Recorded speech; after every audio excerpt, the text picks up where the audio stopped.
Noun क्या है, इसके इकसाम क्या हैं, कंपाउंड नाउन क्या है, और एक नाउन फ़िक्रे के अंदर कब कब कहाँ कहाँ इस्तेमाल होता है। अस्सलाम वालेकुम वरहमतुल्लाहि वबरकातुहू। आज के इस लेक्चर में हम ये सीखेंगे कि नाउन इंग्लिश ग्रामर में कैसे इस्तेमाल होता है, इसके इकसाम क्या हैं, और ये सब्जेक्ट के तौर पर कब इस्तेमाल होता है, ऑब्जेक्ट के तौर पर इस्तेमाल कब होता है, कंपाउंड नाउन क्या होता है। आज हम वो चीज़ें सीखेंगे जो पहले आपने नहीं सीखी। तो सबसे पहले हम उसकी बुनियादी डिटेल्स जो कि आपको पता है वो देखते हैं कि नाउन क्या है। तो डेफिनेशन इसकी है जी, the name of any person place और thing is called a noun, यानी किसी भी शख्स, जगह या चीज़ के नाम को हम नाउन कहते हैं। फॉर एग्ज़ाम्पल, अली है, असलम, कराची, फैसलाबाद, पाकिस्तान, सिटी, ये सारे के सारे वर्ड्स नाउन कहलाते हैं, इसम कहलाते हैं। बात ये है कि कोई भी चीज़ इस दुनिया में जो आई है उसका कोई ना कोई नेम है, और वो नेम जो है नाउन कहलाता है। आगे इस नाउन के इकसाम है kinds of nouns. Kinds of noun क्या है, हम पहले भी पढ़ी हुई हैं। पहली हमारे पास जो किस्म आती है वो है कॉमन नाउन। कॉमन, आम। जैसा कि नाम से जाहिर है, कॉमन नाउन किसी भी आम शख्स, जगह, चीज़ के नाम को जाहिर करता है। ठीक है। मसलन कोई भी सिटी हो गया, हमें नहीं पता कौन सा सिटी है, आम सिटी है। ठीक है। सिटी है, कंट्री है, पीपल है, ठीक है, बॉय है, गर्ल है, चेयर है, ये सारे क्या हैं, कॉमन नाउन्स हैं। उसके बाद दूसरी काइंड जो है वो इसकी वो कहलाती है जी प्रॉपर नाउन। ठीक है। प्रॉपर, खास, यानी किसी भी ख़ास शख्स, जगह या चीज़ के नाम को प्रॉपर नाउन का नाम दिया जाता है। अब पहले मैंने सिटी कहा है, तो सिटी एक कॉमन नाउन है। अगर मैं फैसलाबाद कह देता हूँ तो वो एक ख़ास हो गया, स्पेसिफिक हो गया, वो क्या कहलाएगा, प्रॉपर नाउन होगा। तो प्रॉपर नाउन जो है वो डिस्क्रिमिनेटर होता है, डिस्क्रिमिनेट करता है किसी भी चीज़ को दूसरी आम चीज़ों से। ठीक है। अब मैं अली कहता हूँ तो ये स्पेसिफिक हो गया है बाकी सारे बॉयज़ से। उसके बाद तीसरी किस्म जो हमारे पास है नाउन की, वो है मटेरियल नाउन। मटेरियल का वर्ड जो है मैटर से निकला है। मैटर का मतलब होता है मादा, यानी हर वो चीज़ जो जगह रखती है, वज़न रखती है, क्या कहलाती है, मैटर कहलाती है, और उसका नाम मटेरियल नाउन कहलाता है। सिंपल सी बात है, चेयर हो गई, टेबल हो गया, फ़ैन हो गया, लैपटॉप हो गया, मोबाइल हो गया, ये सारे के सारे वर्ड्स जो हैं ये मटेरियल नाउन की कैटेगरी में आते हैं। उसके बाद हमारे पास आता है जी collective noun. Collective word collection से निकला है। कलेक्शन का मतलब होता है मजमुआ, यानी जब आप एक ग्रुप ऑफ थिंग्स जो हैं उनका एक सिंगुलर नेम रख लेते हैं, कोई एक नाम रख लेते हैं। मिसाल मैं आपको देता हूँ कि हमारे पास 11 खिलाड़ियों की एक टीम होती है। 11 खिलाड़ी एक टीम खेल रहे होते हैं तो हम उसको टीम का नाम देते हैं। ठीक है। तो ये क्या है, 11 नामों को मिलाकर हमने एक ही नाम सेलेक्ट कर लिया और उसको हमने क्या कह दिया, टीम। इसी तरह पीपल, लोग, क्राउड, बहुत बड़ा मजमा। ठीक है ना, हर बंदे का नाम अलहदा नहीं है, लेकिन क्राउड जब हम कहा सभी उसके अंदर शामिल हो गए। तो द ग्रुप ऑफ थिंग्स जो है उनका नाम जो है वो कलेक्टिव नाउन कहलाता है। उसके बाद हमारे पास जो किस्म है वो है जी एब्स्ट्रैक्ट नाउन। एब्स्ट्रैक्ट का मतलब होता है ख्याली, तसव्वुराती, यानी कोई भी नाम, कोई भी ऐसी चीज़ जिसको आप अपने 5 सेंसेस के ज़रिए सेंस नहीं कर सकते, आपके पास उस चीज़ के बारे में कोई एक कंसेप्ट मौजूद होता है, वो कहलाता है एब्स्ट्रैक्ट नाउन।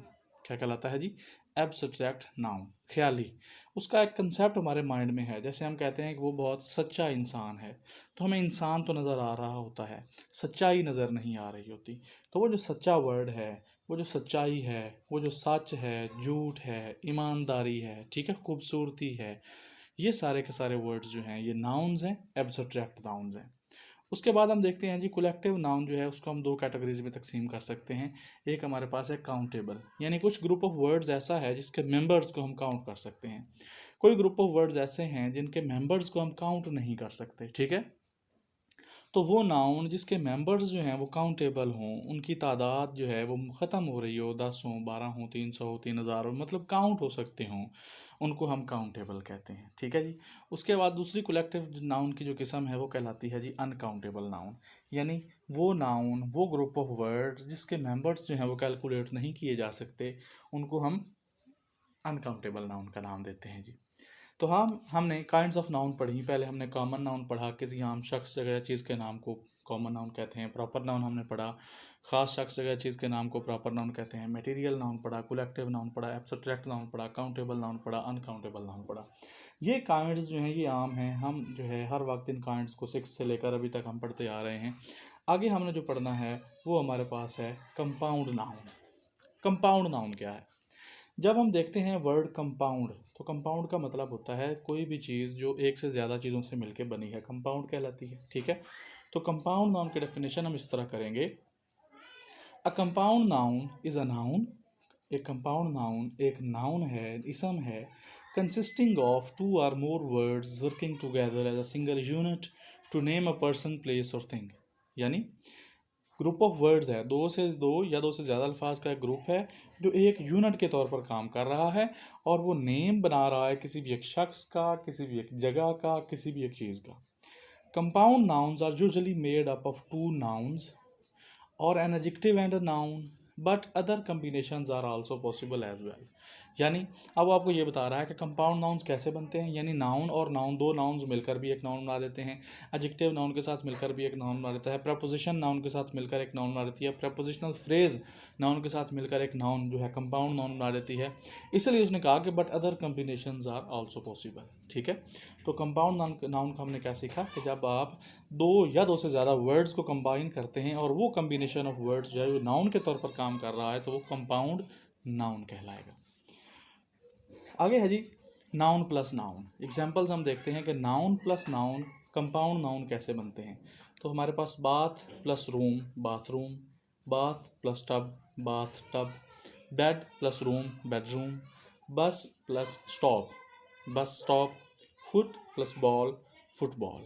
तो यहाँ पर हमने देखा कि दोनों नाउन्स हैं, उन नाउन्स को कंबाइन करके हमने एक और कंपाउंड नाउन बनाया है। ठीक है जी, एक तो ये इसकी एग्जांपल है कि नाउन नाउन के साथ मिलेगा तो कैसे कंपाउंड नाउन बनेगा। अब हम देखते हैं एडजेक्टिव्स नाउन के साथ मिलकर कैसे एक कंपाउंड नाउन बनाते हैं। तो फुल और मून, फुल एडजेक्टिव है, मून नाउन है, फुल मून हमारे पास एडजेक्टिव और नाउन को मिलाकर कंपाउंड नाउन बना। इसी तरह ब्लैक बेरी, बेरी नाउन है, ब्लैक एडजेक्टिव है, मिले और एक कंपाउंड नाउन बना। Blackbird, blackboard, cell phone, highway. तो इन सभी में हम देख सकते हैं कि फर्स्ट उसका जो पार्ट है फुल हो गया, ब्लैक हो गया, ब्लैक हो गया, सेल हो गया, सेल से सेलुलर से बना सेल, और हाई, ये सारे के सारे एडजेक्टिव्स हैं। इनके साथ नाउन को हमने कंबाइन किया है तो ये बना है adjective plus noun equals compound noun. ठीक है जी, उसके बाद हम देखते हैं जी नाउन प्लस प्रपोजिशनल फ्रेज, यानी एक प्रपोजिशनल फ्रेज के साथ मिलकर नाउन जो है वो कैसे कंपाउंड नाउन बनाता है। ये तो एग्जाम्पल हमारे पास है ब्रदर इन लॉ। अब ब्रदर इन हमारे पास प्रपोजिशन है, इसने दो वर्ड्स को कंबाइन किया है तो प्रपोजिशनल फ्रेज है in law, brother in law, mother in law, father in law, sister in law. ठीक है, तो इस तरह के वर्ड्स जो हैं ये क्या बनाते हैं, प्रपोजिशनल फ्रेज नाउन के साथ मिलकर कंपाउंड नाउन बनाती है। तो आज हमने नई चीज़ ये सीखी है कि कंपाउंड नाउन कैसे बनता है, किन किन वर्ड्स से मिलकर बनता है और कंपाउंड नाउन होता क्या है। ये जिस लेक्चर की एक नई चीज़ है। आगे भी इस लेक्चर में आपको नई नई चीज़ें मिलेंगी। बराए मेहरबानी मुझे सपोर्ट करने के लिए मेरे चैनल को सब्सक्राइब कीजिए, लाइक कीजिए और बेल आइकन ज़रूर प्रेस कीजिए।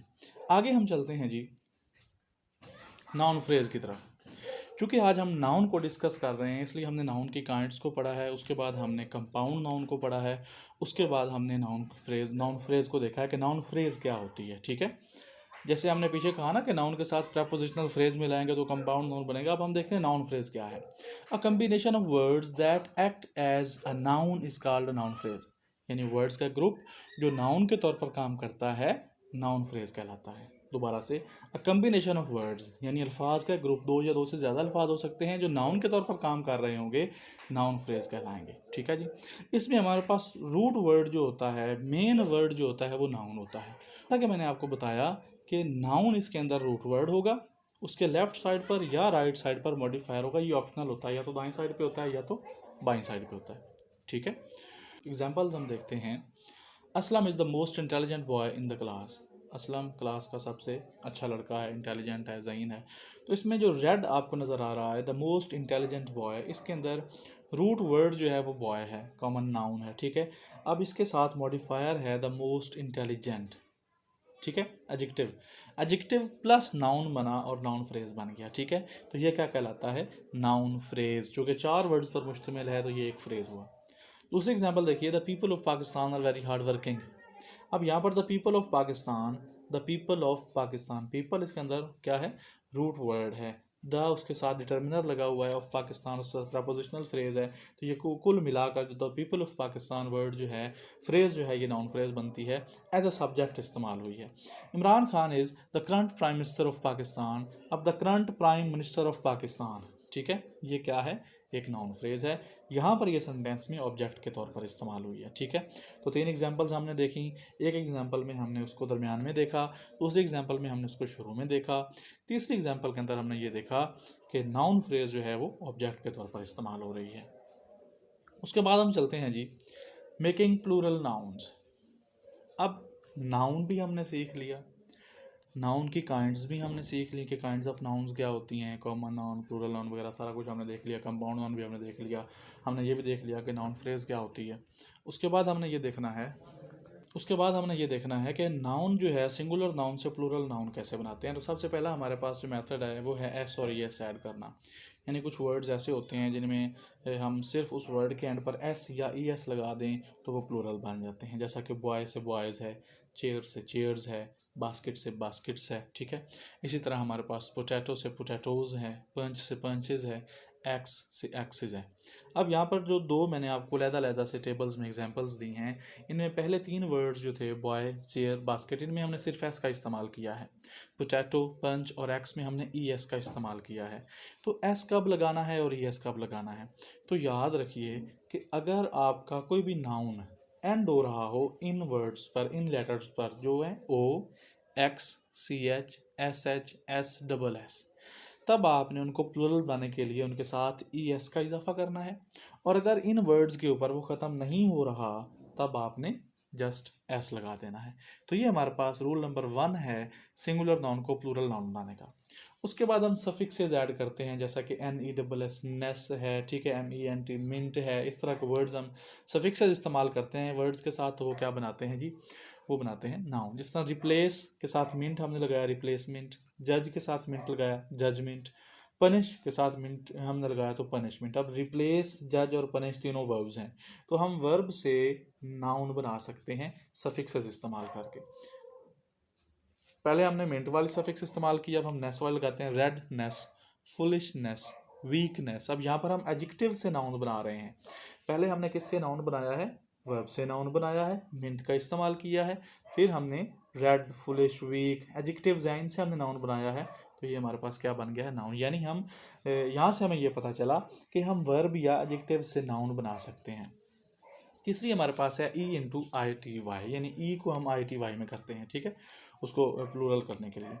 अब देखिए यहाँ से ऊपर जो हमने देखा ऐड सफिक्स, इसमें सिर्फ ये नहीं है कि आपने मिंट और नेसेस के अलावा भी बहुत सी सफिक्सेज हैं जो हम इस्तेमाल कर सकते हैं। ये बस आपको एग्जांपल दी है कि हम इस तरीके से सफिक्सेज ऐड करके एक नाउन को हम प्लूरल नाउन में कन्वर्ट कर सकते हैं। अब यहाँ पर रिस्पॉन्सिबिलिटी है, ठीक है, रिस्पॉन्सिबल वर्ड है, इससे हमारे पास नाउन बना रिस्पॉन्सिबिलिटी। फ्लेक्सिबल है वर्ड, इससे हमारे पास नाउन बना फ्लेक्सिबिलिटी।